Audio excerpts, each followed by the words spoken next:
Welcome back, theorists. Today we're giving you our breakdown of the 10 best albums from 2005.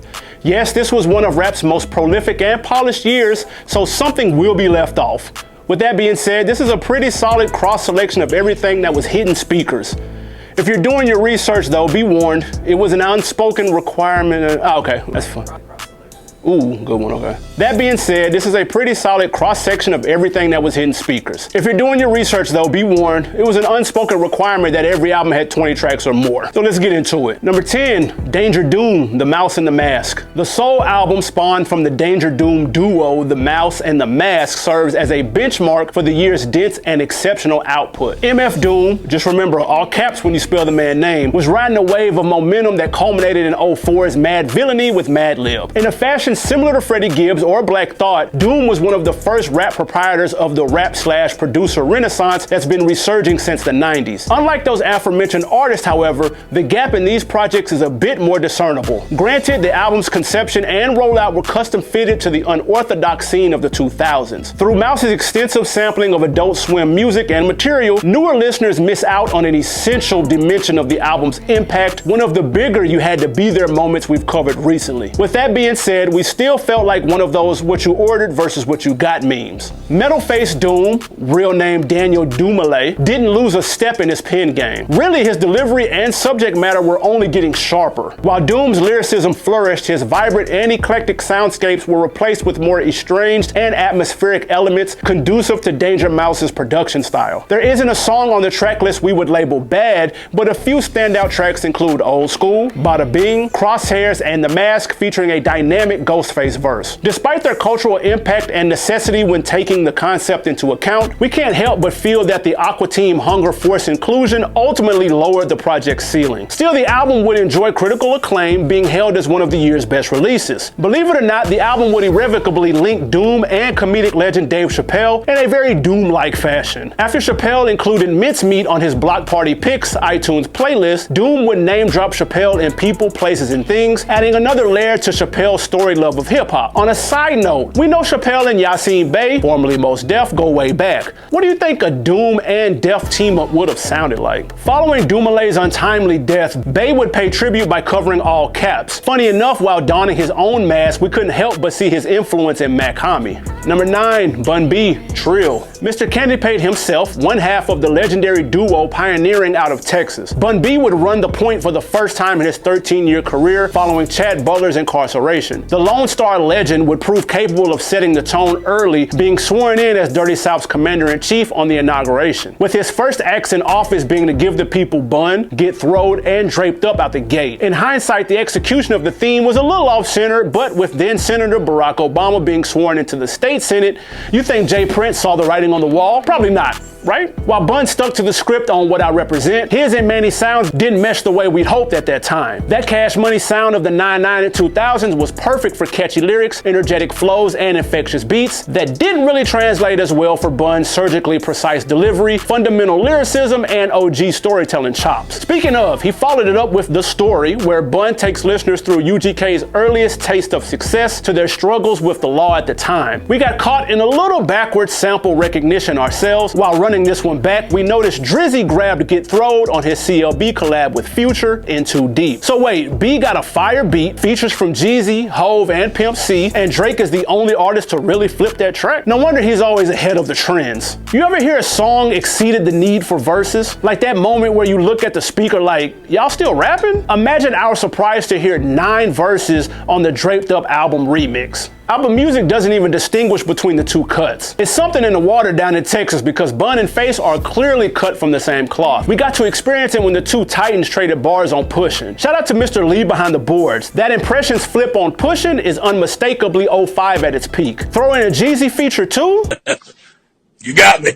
A strong supporting cast of Southern legends and Jay-Z, phenomenal production, and unforgettable lyrical highlights. This would normally rank higher on a year-end list. One slight problem: the second half of the project falls apart. Joints like Hold You Down, Get It, and Who Needs a B sounded like disconnected label heads throwing names at a wall. After the chemistry Bun and his features had displayed 10 tracks in, we couldn't believe it when they went from Luda, Scarface, and Jay verses on separate songs to a claustrophobic pairing of Trey Songz, Mike Jones, and Birdman on Gonna Hold You Down. It would debut at number 6 behind solid sales and critical reviews. Trim this one down a few songs and we're definitely moving this up a couple of spots. Number 8, 3 6 Mafia, Most Known Unknown. The group's 8th studio album and second to last release garnered a mixed reaction from audiences. On one hand, the album is immeasurably impactful. From Moneybagg Yo to Glorilla and Megan Thee Stallion to Lotto, all of these artists brandish 3 6 fingerprints. While the South is pretty much flying under one banner, from GA to Texas, make no mistake, Memphis was prophetically 2 decades ahead of its time. On the other hand, OG fans were reeling from the departures of Gangsta Boo and Coops Da Nicka, who have pursued solo careers a couple of years prior. Following the 03 album, The Unbreakables, the group would stack the deck with tracks like Stay Fly, Poppin' My Collar, and Half on a Stack. Listeners who swear they've never heard the music are gonna have flashbacks with these joints. Can't forget Side to Side. It didn't age as well for us, but numbers speak for themselves. The remix would spawn versions with Bow Wow, Project Pat, and Kanye ending up on a variety of combinations together. The features might be the album's most underrated strength. With artists like Slim Thug, Paul Wall, Remy Ma, and Trick Daddy stepping into the studio, every track has different regional undertones while still staying true to that gritty Mafia sound. Fans were quick to point out Lord Infamous failing to appear throughout the album, leaving many to question if he had left the group as well. DJ Paul would put the rumors to bed when he confirmed that Infamous was in jail at the time. Most Known Unknown would debut at number 3 on the Hot 100, a career peak after selling 125,000 copies. It would also go on to be their second platinum selling project. Not to mention the second album they had rolled out in 05. It's funny that despite their career symbolism with the number 6, 2 seems like their lucky number. While the album does hold the clear distinction of being their commercial apex, the critical reception definitely surprised us. Getting love akin to Mystic Styles and When the Smoke Clears, Most Known Unknown is arguably the group at their most polished. Reaping the benefits of a decade's worth of work, the album sits at 3 very crucial intersections for the group. Not just a culmination of their past works, their mainstream impact would reach an all-time high, but more importantly, it would shape the region's soundscape for decades to come. That horrorcore that fans had come to love was dialed back, but still present. So running some of these joints back feels more like doing homework than appreciating highlights. Just like the albums a little further down the list, a tweak or two could have resulted in this album getting more of the recognition it deserves. Number 7, Young Jeezy, Let's Get It, TM 101. Back when Jeezy still had Young in his name, the thug motivational speaker tapped into a vein that would help make trap the commercial juggernaut it is today. When thinking back to 05, a lot of people will be quick to call it Jeezy's year. We certainly agree the influence was there. Dude had middle schoolers getting suspended for wearing merch. But on the music side of things, there are a few ups and downs with the project. Hov pens one of his colder verses amidst an uneasy retirement, with Go Crazy being one of Jeezy's earliest staples. Bun returns the favor on Trap or Die. Yes, we're aware this verse came out before Trill debuted. Aside from the singles, boppers like Bottom of the Map, Let's Get It, Sky's the Limit, and Don't Get Caught had Jeezy's return on investment looking like the revival of Def Jam South. Debuting at number 2 behind nearly 175,000 first-week units, Jeezy, born Jay Jenkins, would prove to be commercially adept out the gate. Clearly modeling his game after the likes of Jay-Z, T.I., and 50, Jenkins understood the audience had to be had if one combined the in-depth storytelling of Hov with the material of Tip and the cockiness of 50. Still coming back to the project nearly 20 years later, all of its peers have aged better, i.e. Game and 50 and Wayne. If we're keeping it 100, the album's inconsistent production is its biggest downfall. As soon as songs like And Then What, Last of a Dying Breed, and Trap Star start playing, we zone out. Jeezy's approach to trap music was already somewhat safe and formulaic, so the aforementioned songs just sound run-of-the-mill today. Relax, we know he was a pioneer for the genre in its early days. When we say safe, we just mean that Snowman didn't take too many risks with the subject material, production, or supporting cast until later on in his career,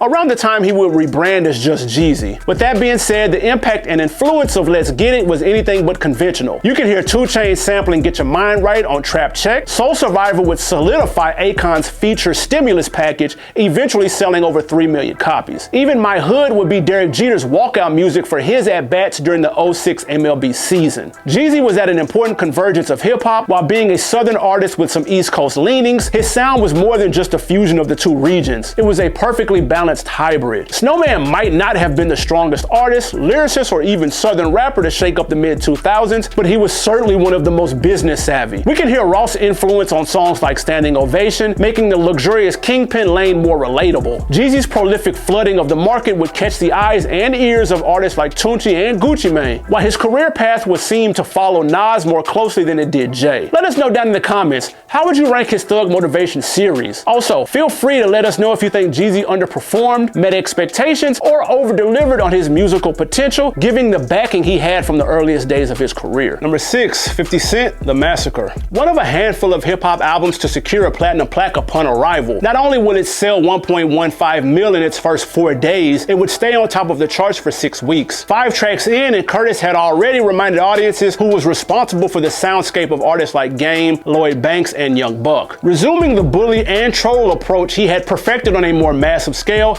he realized matching the commercial impact of Get Rich was going to be a massive undertaking. 50's sophomore follow-up underwent some major audibles, originally titled the St. Valentine's Day Massacre. Jackson had a February 15th release date lined up nicely until Interscope shut that down. Following 50's release of The Game from his G-Unit record label, a shooting occurred, which sparked fears of commercial underperformance. Talk about priorities. The two would enter a truce, but fans know this was more like a lifelong passive dispute, with the two throwing subs at each other every 2 years or so. Not only would his title be altered, but the album itself, with Hate It or Love It, How We Do, and Higher, all slated to be on The Massacre before landing on documentary. Would the addition of these 3 songs have put Massacre over Get Rich in your rankings? Let us know down below. In true 50 fashion, he managed to not give G-Unit all of his best material, keeping gems like Get In My Car, Ski Mask Way, and Writer Music in the tuck. With the documentary starting the year off, 50 was on thin ice. Homie couldn't afford too many skips. Skips, misses, deletes, whatever you want to call them, Out of Control, Disco Inferno, and My Toy Soldier fit the bill. It also didn't help that the track list was a handful of songs too heavy. Shout out to High Tech. In the midst of a crazy run, he would lend his name to Get In My Car and Writer Music on The Massacre and Running on the documentary. With production being handled by M, Dr. Dre, and Scott Storch, the rest of the contributors behind the boards did a lot of work for minimal recognition. Fifth would tap Jamie Foxx, Eminem, Olivia, and Tony Yayo for features, along with other G-Unit members Young Buck in The Game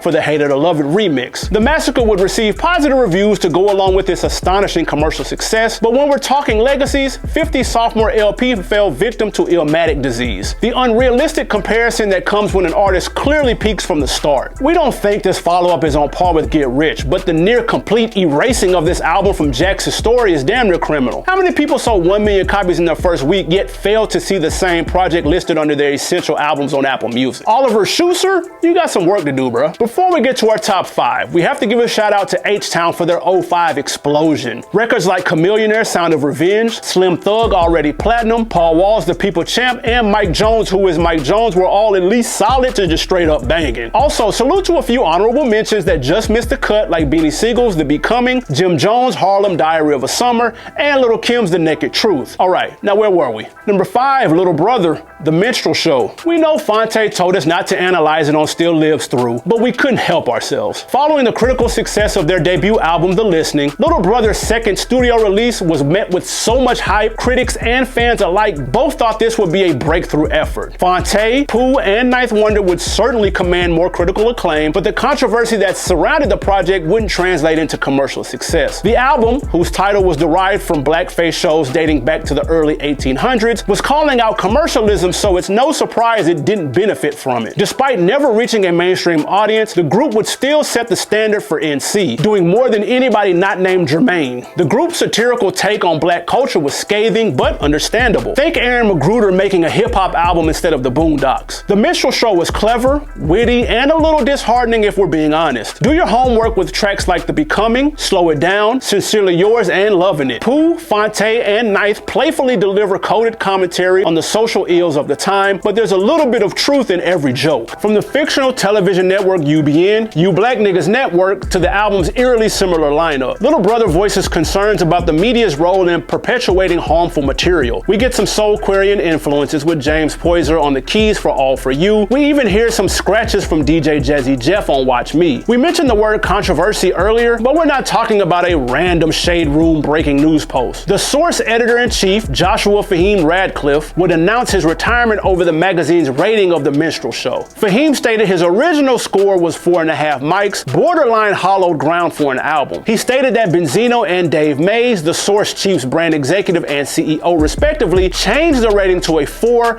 as to keep it in line with Fahim's rating of Young Jeezy. Ironically, that's this album's entire premise. Benzino would later admit he hadn't even listened to the album at the time of the score change, but that he agreed with Fahim's 4.5 rating. How can we forget about the album's soul music video, Loving It? We're not making this up. BET refused to play the video because it was, quote, too intelligent. Could have also also been them seeing the parallels between UBN and BET. Do y'all think this message still holds true? Does hip-hop media still stifle purpose for popularity? Let us know down in the comments. Number 4, Lil Wayne, the Carter 2. By 05, a 23-year-old Wayne was already 8 years into a moderately successful career. After Jay's retirement, there was a changing of the guard. Everyone from Eminem and 50 Cent to Kanye West and Nas wanted to claim the throne. While albums like 500 Degrees, Lights Out, and even The Block is Hot to an extent would show a teenage Wayne's rough around the edges potential, the Carter would see Wayne taking his artistry as seriously as he took his rapping. We would see the beginning of the greatest mixtape run hip-hop has to offer, a feature window that quite literally encompasses hundreds of verses, but the real defining moment of this era was when Wayne uttered the words,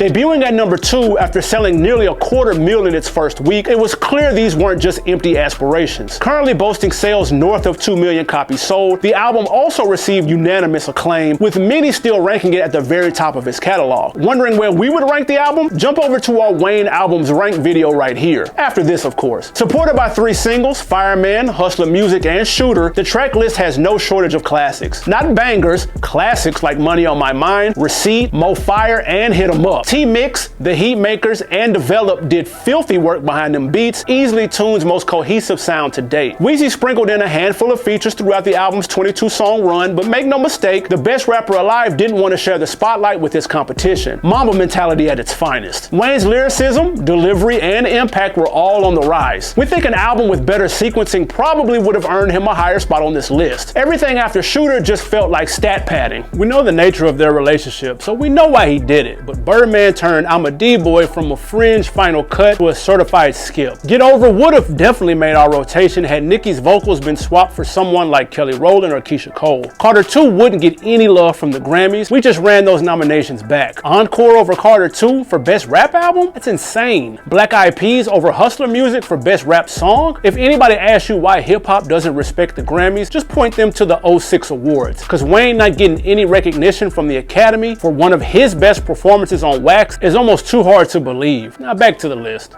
Number 3, The Game, the documentary. Being the first major label release of the year, Game touches down with a #1 debut just shy of 600,000 first week sales. On the surface, this album thrives in the shadow of Get Rich or Die Trying with palm trees in the background. After hearing the transition between West Side Story and Dreams, Jayceon quickly dispels that notion. Forged in the flames of Ready to Die, Reasonable Doubt, and Doggy Style, Game claims to be a West Coast savior with New York tendencies on full display. Received to mixed critical reviews, I think I speak for everyone when I say this is what an instant classic sounds like. At this point, we don't need to reiterate the parallels between him and 50, but it's clear Game was taking notes from the likes of Nas, Hove, and Big with the backing of Dre. Yeah, the doctor was showing off with this one. With the priceless contributions we get from Kanye, Timberland, Cool and Dre, and Scott Storch, trust us when we say the production on this one could get its own 20-minute video. Game puts on a clinic in his own right with the storytelling we get on Start From Scratch and Running, his versatility on Church for Thugs, and the flows on Put You On The Game and Where I'm From. Chuck Taylor was rapping with the weight of a coast on his shoulders. Lately, the Compton MC has earned a reputation for gimmicks and meaningless beef, but once you revisit the title track, you'll hear both the creative visions that had Game poised to etch his name into hip-hop history and the short-sighted additions to the script which would ultimately be his downfall. Coming up on 2 decades since shocking the West Coast back into relevance, we have very few criticisms to throw at Game. We've seen a reoccurring pattern of Eminem-produced tracks